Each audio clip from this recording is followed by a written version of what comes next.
Bon, on continue avec la partie 7.2, endomorphisme symétrique positif.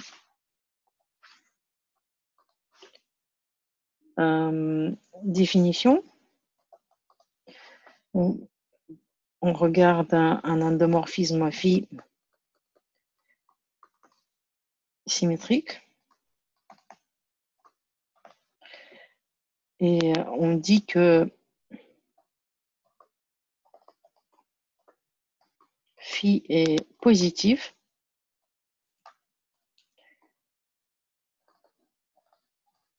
si pour tout vecteur V dans E, on a le produit scalaire de phi de V avec V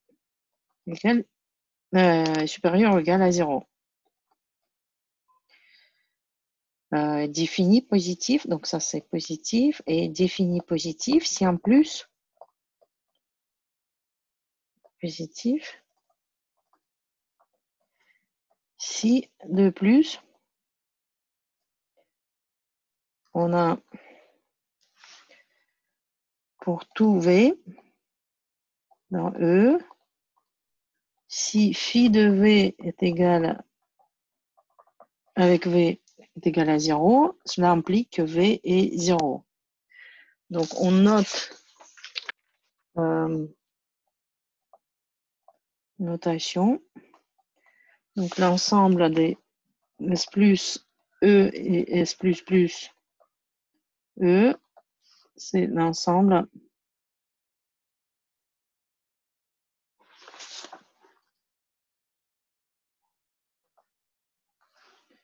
des endomorphismes symétriques positifs. Et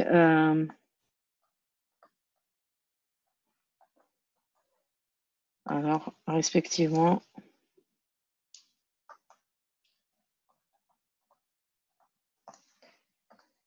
S c'est défini positif.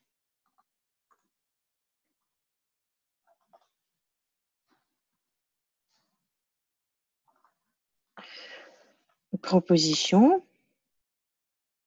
Donc, c'est quoi la caractéristique des endomorphismes symétriques? On a l'équivalence, donc soit phi, un endomorphisme symétrique de E. Alors, les deux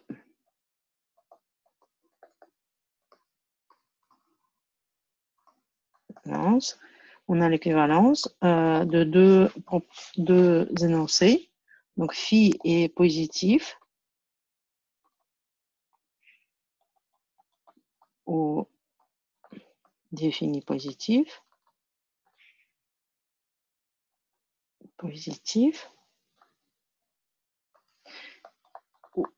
Et la deuxième, c'est que le spectre phi, donc l'ensemble de ses valeurs propres, est positif ou bien dans le cas défini positif, c'est positif non zéro. Donc on enlève le 0. Preuve. Oui. Preuve. Dans un sens, donc soit phi positif, donc et lambda, valeur propre de phi, avec V, vecteur propre, tel que phi de V est égal à lambda V, donc V non nul,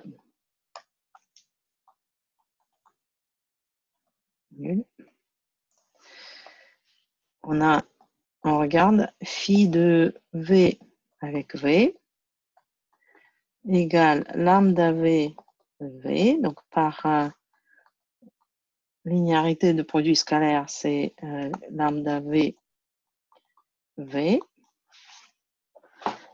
Donc, si phi est positif, on a phi de V, V, ça doit être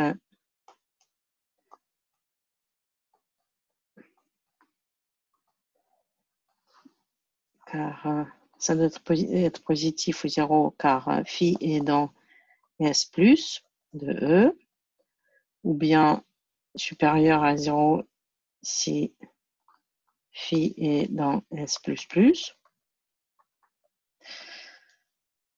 Deuxième chose, on remarque que V doit être supérieur à 0 car à cause des comme bon, si V n'est pas égal à 0 par les propriétés de produit scalaire.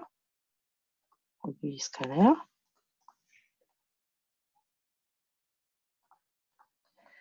Et donc,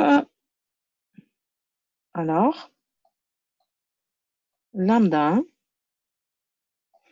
doit être supérieur ou égal à 0 par conséquent.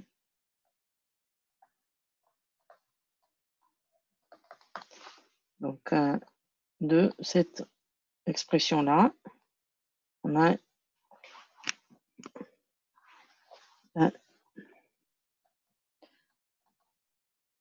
suite que lambda, donc, doit être soit positif ou 0 ou 0 dans le cas, ou strictement positif dans le cas de S++. Dans l'autre sens, il implique la première, donc la deuxième implique le premier. Donc par le théorème spectral,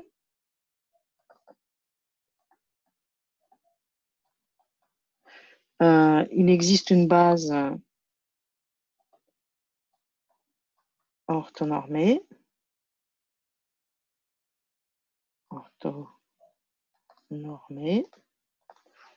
de vecteurs propres B F1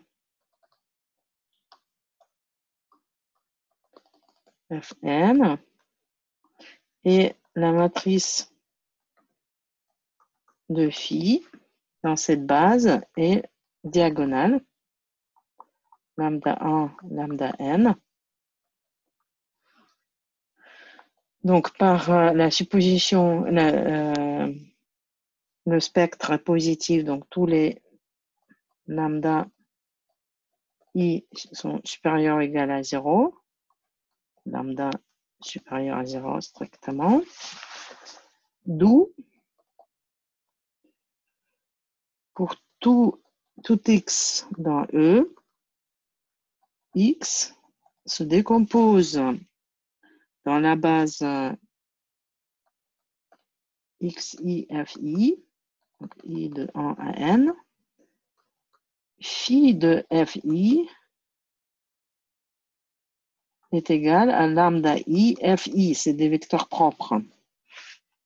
Donc du coup, si j'écris ce que c'est phi x pour n'importe quel vecteur, ça va être comme ça, avec x, le produit scalaire. C'est donné par la somme xi phi de fi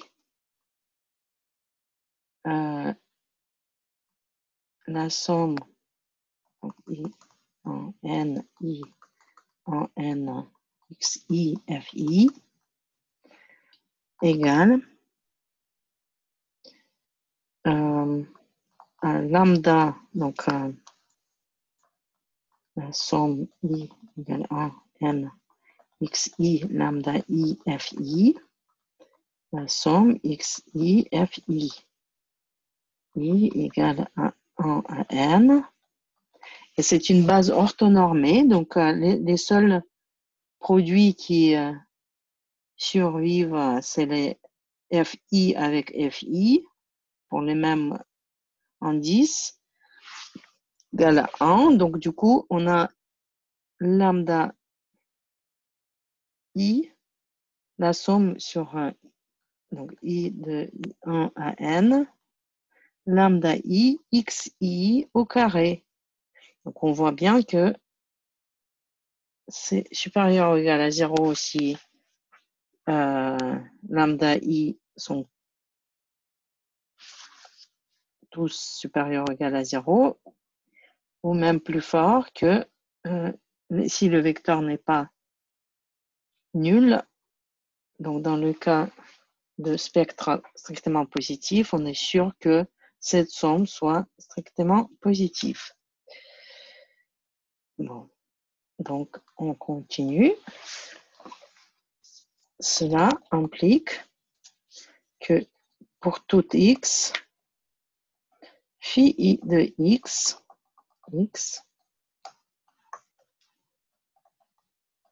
est supérieur ou égal à 0, ou supérieur à 0, alors c'est par définition, c'est-à-dire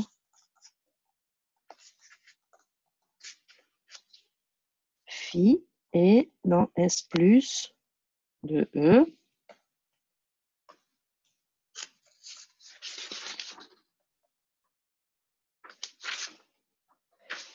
Donc, on remarque que S++, en fait, c'est l'intersection de l'ensemble des matrices positives, des endomorphismes symétriques positifs, avec les matrices, les endomorphismes inversibles, endomorphisme inversible,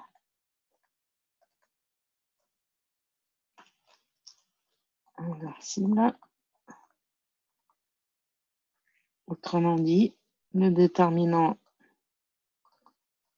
n'est pas 0 et donc aucune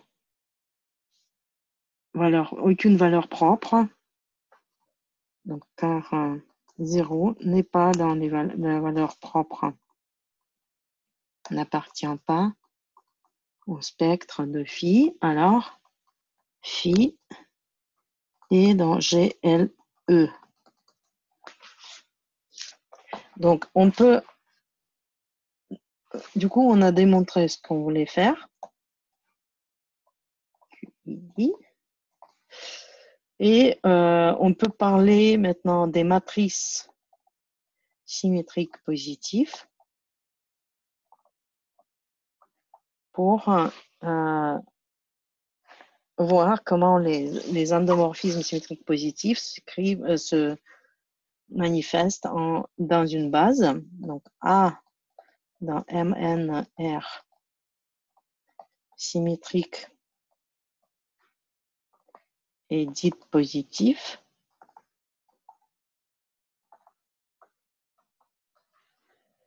si pour tout X dans les matrices N1, donc les matrices Cologne, X transposé A, X est supérieur ou égal à 0. Donc, A est défini positif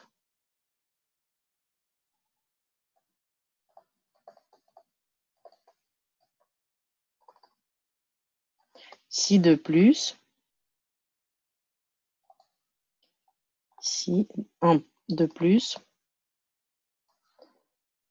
on a xt à x égale 0 implique que x est 0, la colonne 0. Donc, produit scalaire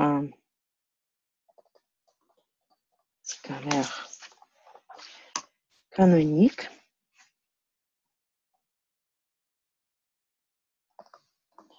On a x transposé à x est égal à x. Donc, normalement, ça doit être égale à X, produit scalaire avec AX, mais si c'est la matrice symétrique, alors A transposé est égal à 1, et on a cette expression-là pour le produit scalaire. Bon, on a un exemple important de matrice positive qu'on peut obtenir de n'importe quelle matrice. Donc, si on prend M dans les matrices Mn, matrice Nn de R réelle, alors la matrice A, qui est juste le produit de matrice transposée par M elle-même, elle est symétrique positive.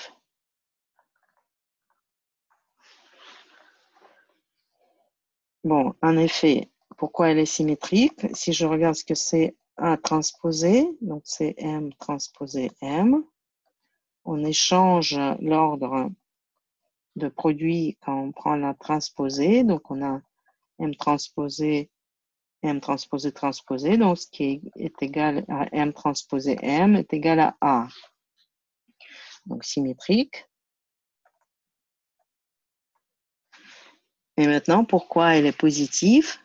Donc pour un X dans la matrice Cologne, donc les vecteurs, on a X transposé A, X égale X transposé M transposé Mx égale à Mx transposé Mx. Et en fait, c'est quoi? C'est Mx, Mx. Donc, du coup, c'est le produit scalaire de Mx avec soi-même. Donc, ça doit être positif ou 0. Et si de plus,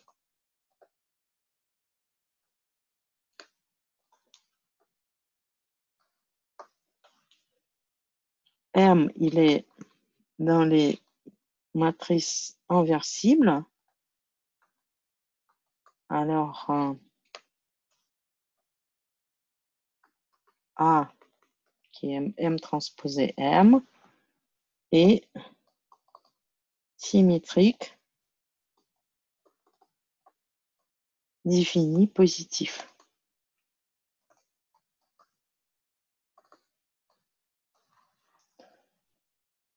Bon, en effet,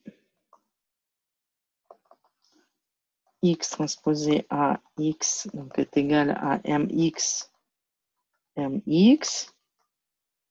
Si c'est égal à 0, cela implique que Mx est égal à 0 et comme M est inversible,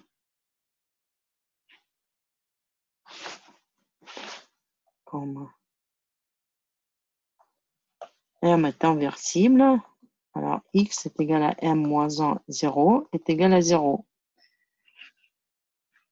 Et donc, X transposé à X égale 0 implique que X égale 0.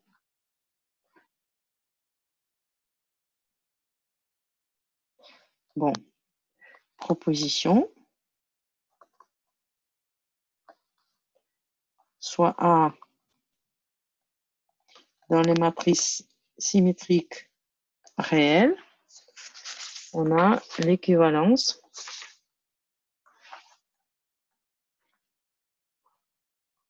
donc que I, la première énoncé que A est positif,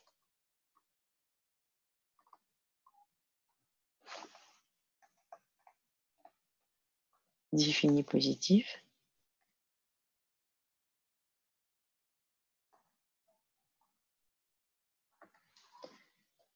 et que le spectre de A, donc les valeurs propres de A dans R+, sont positifs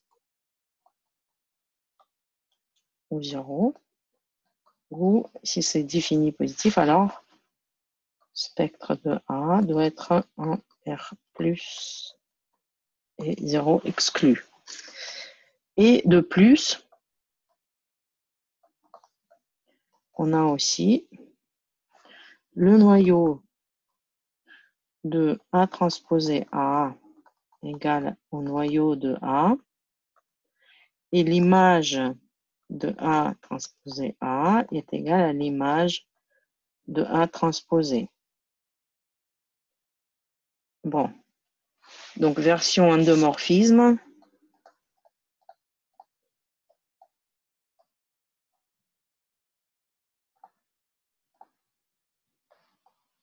De cette propriété, proposition prime, on peut dire. Donc, soit phi dans l'endomorphisme E, phi auto-adjoint ou symétrique. Donc, alors, non, pardon, phi est n'importe lesquelles matrices, n'importe quel endomorphisme de E. On va regarder phi étoile rond phi. Donc, c'est symétrique positif.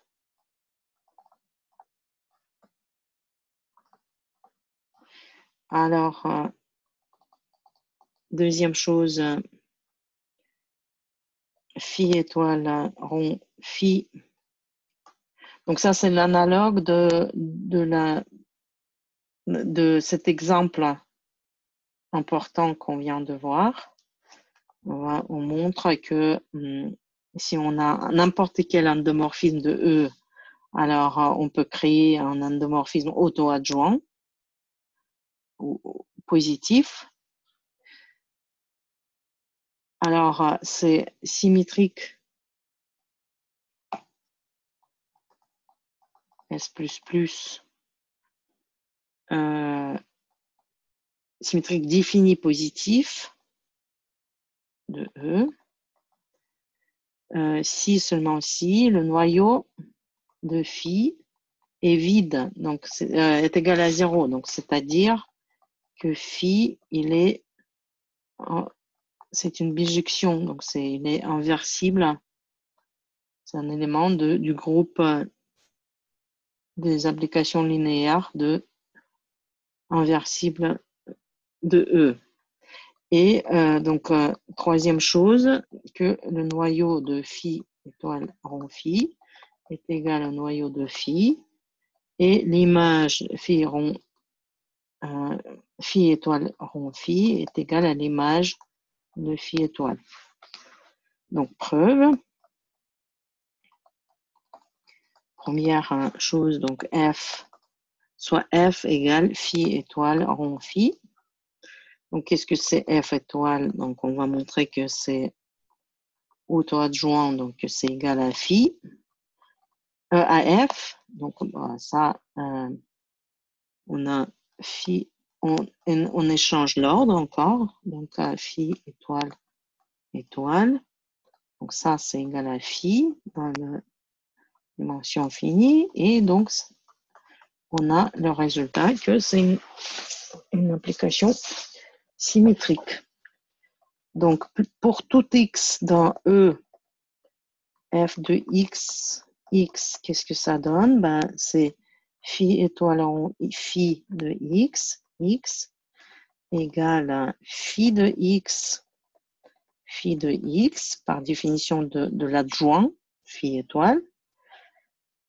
Donc, égale, cela implique, ça c'est par la propriété de produit scalaire, ça doit être positif ou 0. Et finalement, donc, si c'est 0,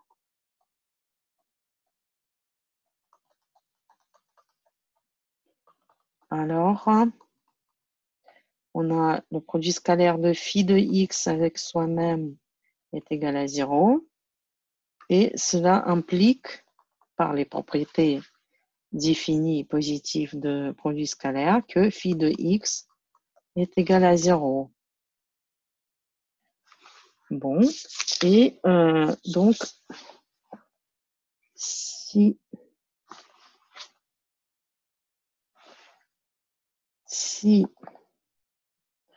phi de x est inversible,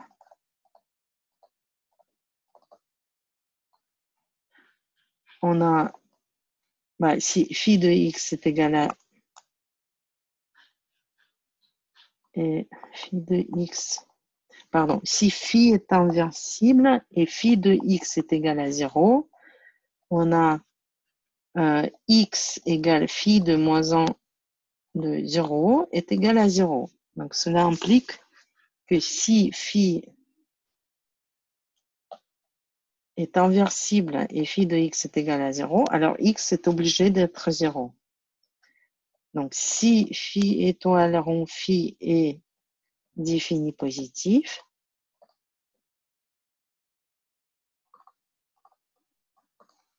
alors phi de x est supérieur à 0. Et cela implique que phi de x n'est pas égal à 0 si x n'est pas égal à 0. Alors, le noyau de phi est 0 et phi est inversible. Donc, c'est dans le sens opposé. Donc, si on suppose que phi est défini positif, alors cela implique que phi est inversible. C'est dans les deux sens. Donc, finalement, la troisième position, que si x, on va montrer l'inclusion. Donc, si x est dans le noyau de phi étoile rond phi, alors cela implique que si j'agis par phi étoile phi sur x, donc ça c'est 0 car x est dans le noyau, avec x, donc ça par la propriété d'adjoint, donc c'est égal à phi de x, et c'est un 0, donc par les propriétés de produit scalaire, cela implique que phi de x est égal à 0.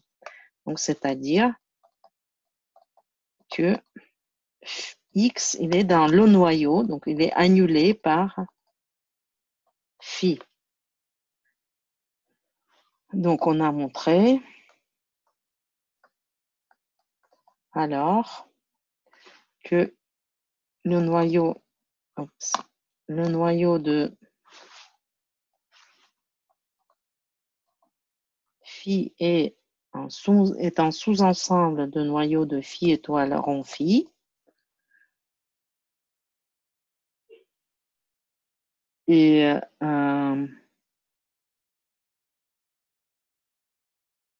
non, dans l'autre sens. Ici, tout à l'heure, on a montré que le noyau de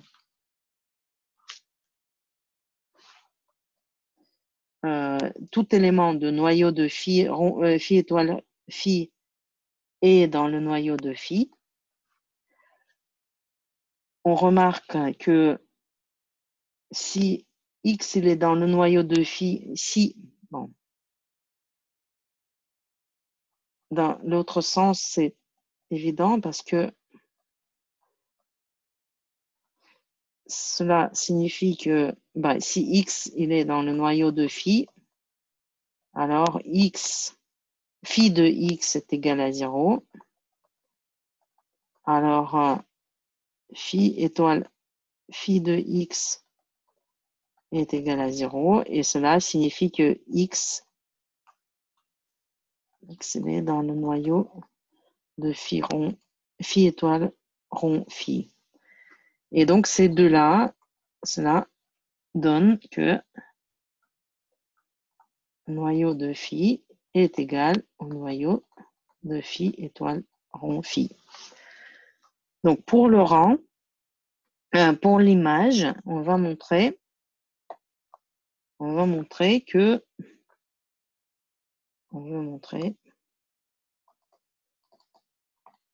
l'image de phi étoile, phi étoile rond phi est inclus dans l'image de phi étoile. Et le rang, on va considérer la dimension. Donc, et de ces deux espaces, on va montrer que c'est le même. Donc, du coup, on va conclure que c'est le même espace, qu'ils sont égales. Donc, rang phi étoile. On va montrer ces deux choses-là. Donc, la première, donc si y il est dans l'image phi rond phi étoile phi, alors ça veut dire que bon, y est dans l'image phi étoile phi si il existe un x dans E tel que y est égal à phi étoile phi de x. Mais cela signifie que y elle est dans l'image de phi étoile car on a trouvé que phi de x est envoyé par phi étoile vers y. Donc, phi étoile de phi de x est égal y. Donc, elle est dans l'image de phi étoile. Pour le rang, on va présenter le rang phi étoile phi comme de deux façons. Donc, on va comparer le rang des deux. Donc, qu'est-ce que c'est? Par définition, c'est la dimension de E moins la dimension de noyau, phi étoile rond phi. Mais on vient de montrer que les noyaux sont les mêmes pour phi étoile phi et phi. Donc, on a le rang de phi étoile phi exprimé comme ça. Donc, première chose. Et on va la comparer au rang de phi étoile. Comment on peut le voir? Comme la dimension de noyau de phi